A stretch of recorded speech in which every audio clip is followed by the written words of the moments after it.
3 choses que chaque homme doit vérifier avant de coucher avec une femme. Salut tout le monde, bienvenue sur ma chaîne. Aujourd'hui, nous allons parler d'un sujet très important pour les hommes, les 3 choses que chaque homme doit vérifier avant de coucher avec une femme. Ce n'est pas seulement une question de respect, mais aussi de sécurité et de bien-être pour les deux parties. Alors restez avec moi jusqu'à la fin de cette vidéo pour découvrir ces points essentiels. Point 1. Le consentement. Le premier point, et probablement le plus important, est le consentement. Le consentement doit être clair, enthousiaste et continu. Cela signifie que les deux parties doivent être d'accord à chaque étape de l'intimité. Si, à un moment donné, l'une des parties change d'avis, il est crucial de respecter ce choix. Le consentement n'est pas quelque chose que vous obtenez une fois pour toutes, il doit être confirmé tout au long de l'acte. Pour vous assurer que le consentement est bien présent, posez des questions claires et directes, comme « Es-tu d'accord pour qu'on aille plus loin ?» ou « Te sens-tu à l'aise avec ce que nous faisons ?» Le respect du consentement est la base de toute relation saine et respectueuse. Sous-point, comprendre le consentement. Il est important de comprendre ce qu'est le consentement. Le consentement doit être donné librement, sans pression ni coercition. Cela signifie que votre partenaire doit être en mesure de dire « oui » ou « non » sans craindre de conséquences négatives. Le consentement doit également être spécifique. Par exemple, consentir à un baiser ne signifie pas automatiquement consentir à des relations sexuelles. Le consentement doit également être réversible, ce qui signifie que votre partenaire peut changer d'avis à tout moment, même après avoir donné son consentement initial. Si cela se produit, il est crucial de respecter ce changement d'avis et d'arrêter immédiatement toute activité sexuelle. Sous-point, les signes de non-consentement.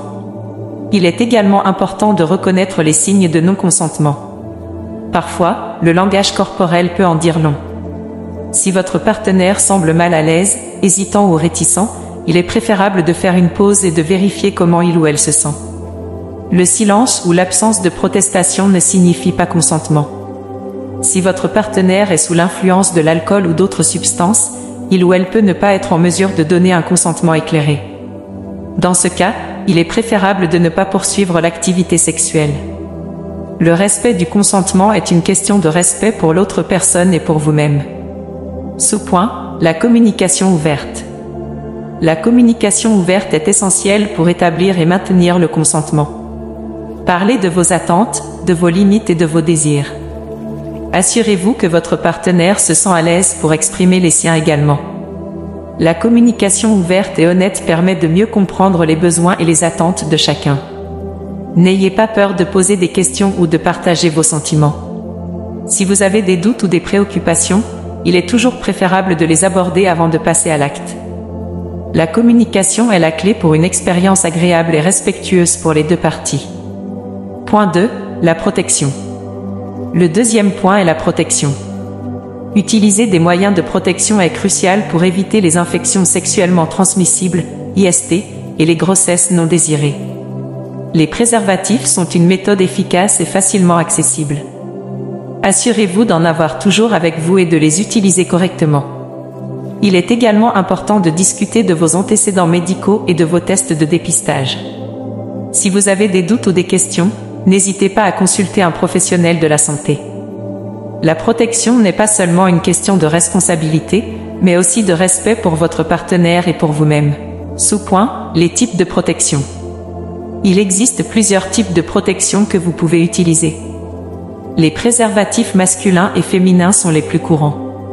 Ils sont efficaces pour prévenir les IST et les grossesses non désirées. Assurez-vous de les utiliser correctement pour maximiser leur efficacité. Il existe également d'autres méthodes de contraception comme la pilule, les implants, les stérilets et les injections.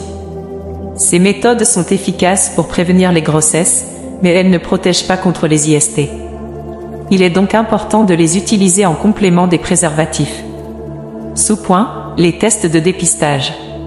Il est également important de se faire tester régulièrement pour les IST. Les tests de dépistage sont rapides et peuvent être effectués dans des cliniques de santé sexuelle ou chez votre médecin. Se faire tester régulièrement est une marque de respect pour votre partenaire et pour vous-même. Si vous avez des doutes ou des questions sur les IST, n'hésitez pas à consulter un professionnel de la santé. Ils peuvent vous fournir des informations et des conseils sur la prévention et le traitement des IST. Sous-point, la communication sur la protection. La communication sur la protection est essentielle. Parlez ouvertement avec votre partenaire de vos préférences et de vos attentes en matière de protection. Assurez-vous que vous êtes tous les deux sur la même longueur d'onde concernant l'utilisation des préservatifs ou d'autres méthodes de contraception. N'ayez pas peur de poser des questions ou de partager vos préoccupations. La communication ouverte et honnête est la clé pour une expérience sûre et respectueuse pour les deux parties. Point 3. La communication. Le troisième point est la communication. Une bonne communication est essentielle pour établir une relation de confiance et de respect. Parlez de vos attentes, de vos limites et de vos désirs. La communication ouverte et honnête permet de mieux comprendre les besoins et les attentes de chacun. N'ayez pas peur de poser des questions ou de partager vos sentiments. La communication est la clé pour une expérience agréable et respectueuse pour les deux parties. Si vous avez des doutes ou des préoccupations, il est toujours préférable de les aborder avant de passer à l'acte.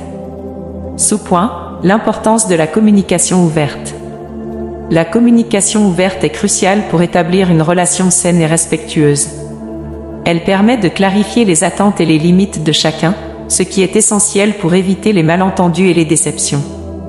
Parler de vos désirs et de vos besoins peut également renforcer l'intimité et la connexion entre vous et votre partenaire. Une communication ouverte signifie également être à l'écoute de votre partenaire. Écoutez attentivement ce qu'il ou elle a à dire et montrer de l'empathie et de la compréhension. Cela peut vous aider à créer un environnement où chacun se sent en sécurité et respecté. Et n'oubliez pas de vous abonner et de partager la vidéo pour des sujets encore plus pertinents à venir très prochainement.